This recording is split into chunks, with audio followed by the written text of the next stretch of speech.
So the next speaker is Askoa Ibisate. She's from Spain. And the title of her talk is River Restoration Freedom for Sediments. So thanks.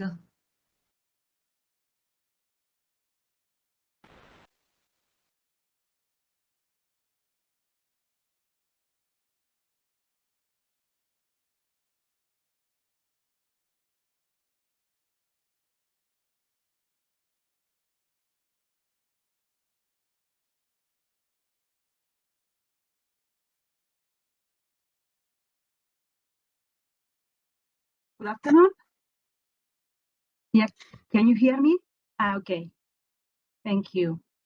So first of all, I want to thank the organization for organizing this interesting workshop. And I want also to thank for inviting me to do this presentation. So my presentation is about how the river restoration could help to recover the sediments on our rivers, because our rivers are highly fragmented. Even though they are a transport system of water, sediments, nutrients, and living beings, there are many barriers that are fragmenting our rivers. Here you have some pictures of the situation in Europe, and even though in the right side of the slide you have a huge number of barriers that are in some of our basins in the Basque Country, in the northern Spain, near the border of France. So you can see how highly fragmented are they, and the difficult to have a quite effective sediment transport on them. This is a nice example of the Urumea River. In 44 kilometers, 30% of it is dammed with more than 11 weirs, and it's even though we have to add that the land use changes have increased the artificial and forest surface on the basin. So it's really hard to recover the sediment input from the basin, as it has changed that land use. This has also some implications on the uptake channel surface and width, and less we have a low quantity of sediments. Also, there are many lateral defenses that avoid lateral erosion, and so feeding of sediments those rivers. And it's very hard to see the picture we have in the below of the slide. That would be one of those kind of occasions of having a lateral erosion and feeding and recovering the sediment input. So the situation is that we have a quite critical sediment scarcity from our rivers, and we have those pictures are very common on there. So below the dams we have only the rock substrate and no sediment at all, and the consequence is a huge infusion on the rivers. There are many permeabilization measures, but are mostly implemented only for fish passages, although sometimes some sediments arrive to cross the weirs through those passages. And there are some mitigation measures that have been implemented for small weirs, like covering the weirs with ramps that allow sediment transport. Here you have the situation before of a small weir of a mill, and after how it was an artificial ramp constructed that allow also the passage of sediments besides of the fishes.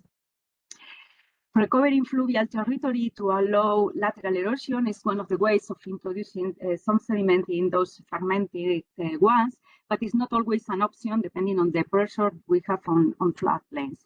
This is an example of some rivers of the Ebro Basin. It's a quite different kind of river, but there have been implemented some fluvial territory measures, recovering some fluvial space, removing riprapes or dikes, and even returning some sediment from the floodplain to feed the river with more sediments. But this is not always an occasion. The new Green Deal and the 2030 biodiversity strategy has the goal of achieving 20,000 kilometers of free-flowing rivers by 2030. And river restoration is the way of recovering those hydrogeomorphological processes and the river hydromorphological function. So also the sediment transport and movement. So I will show you a couple of examples. One is the sediment movement and volume monitoring after Oyoki Dam removal in Lake Saran River in the Basque Country. That's in the northern Spain. And the second one is the sediment management plan in the hydroelectrical central of El Pintado Contour Reservoir. That is part of the Endesa company, that is part of the Enel company in the Via River on the Guadalquivir basin. So several experiences of dam removal show us that the sediment transport is recovered quite rapidly once dams are removed. This is a small example of the Ituren Dam in the Escurra River. And we see how after the dam was removed, a huge quantity of sediment was moved, and even of quite a nice grain size. So it's mostly cobbles and blocks. So in just one hydrological year, the volume of sediment downstream of the dam changed quite fast and nice. So you can see the difference in this sequence of pictures from 2017, 2018, once the dam was removed, and how even in the next hydrological year that the volume of sediment was there still.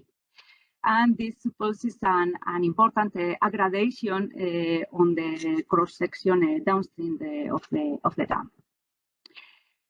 So we know that the dam removal allows sediment movement, but the question is how much and if it needs high flows to be transported.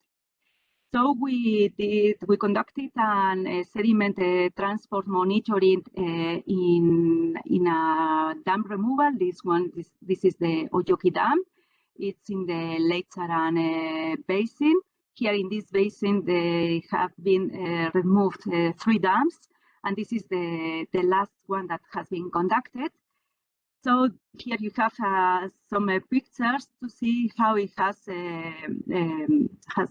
been done. So in 2017, the dam of 7 meters was there, and in 2018 it was removed the first stage. 3 meters were removed. And in 2019, it was completely removed. So you have how was its situation in 2020 once the dam was completely removed. So to monitor the transport of sediment, we used the PICTAC technology, and we did monitoring from 2016 to 2021. So 3 ridges were studied. One, the upstream ridge, that it's mostly the area of the reservoir, the downstream ridge, and a control ridge that it's outside of the area of influence. So downstream ridge has here, you have all in this table all the data about the mean grain size, length, and slope. downstream reeds has the higher slopes and higher sediment sizes. The upstream reeds, on the contrary, has the lowest slope, as it was normal. No? So the methodology used was firstly a sediment characterization and selection, a topographical characterization, the tracer insertion on the sediments in lab, and it was 300 per reeds and per year. So each year we introduced in the river 300 tracers, place the tracers in the river, search of the tracers along the river each year, and that searching was from the control reeds to 500 meters downstream of the last found tracer.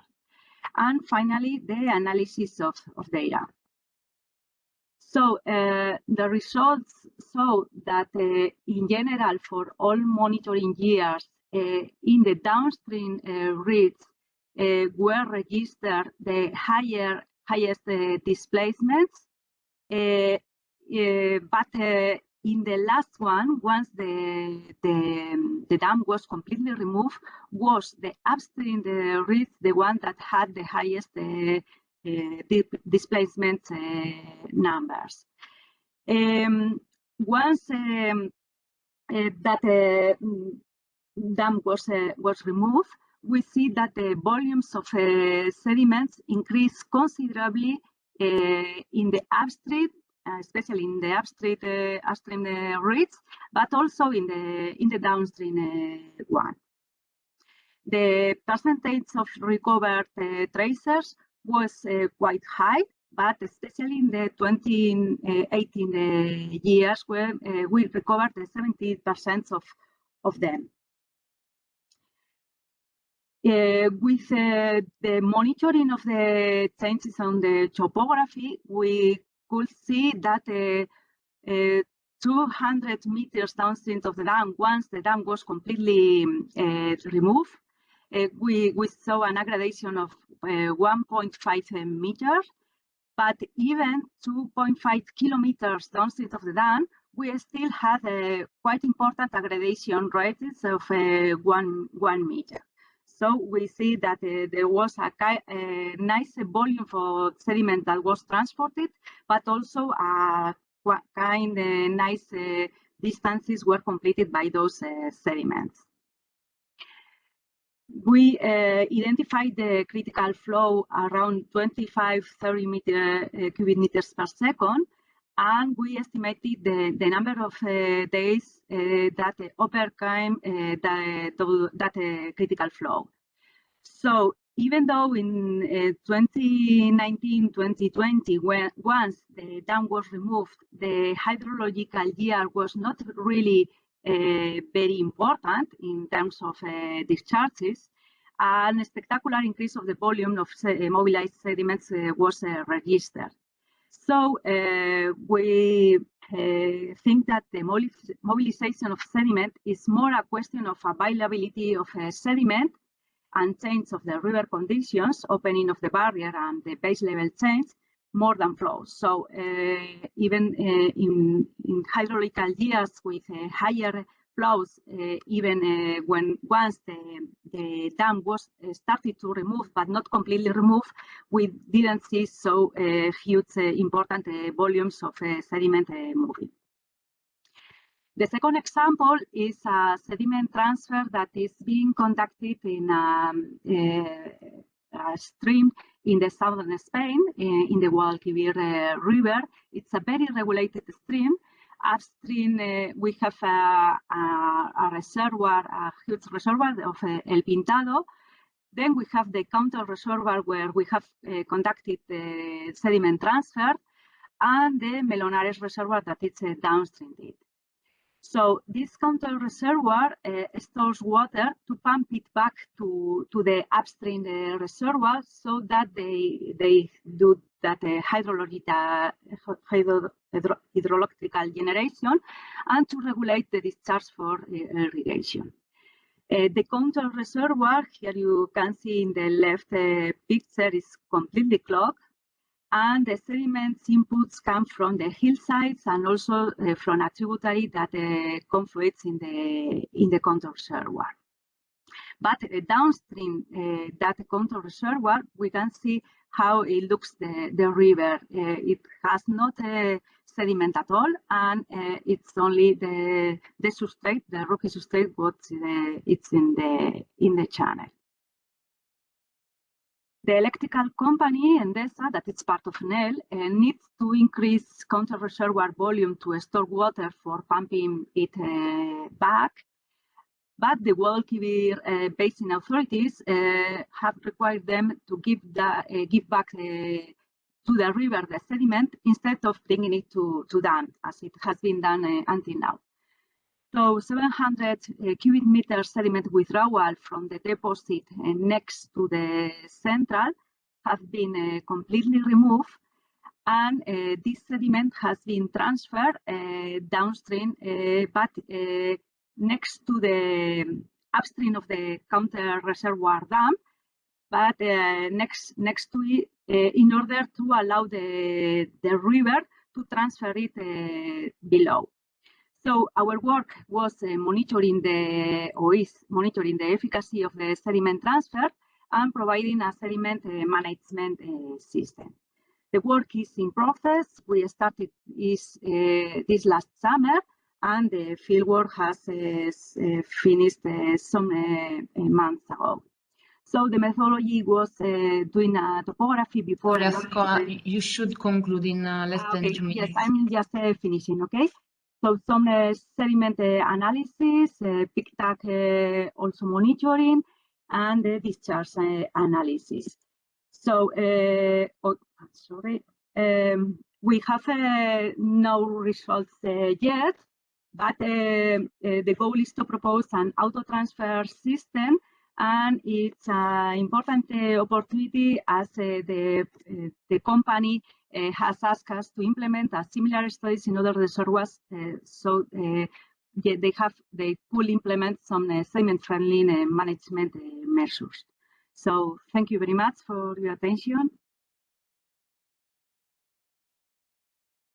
Okay, thank you. We don't have much time, but if there is just very quick question for Askoa. Okay, I have just a curiosity. So do you think that for the sediment transport is more effective the occurrence of high magnitude events, flood events, or the occurrence of normal or less magnitude floods?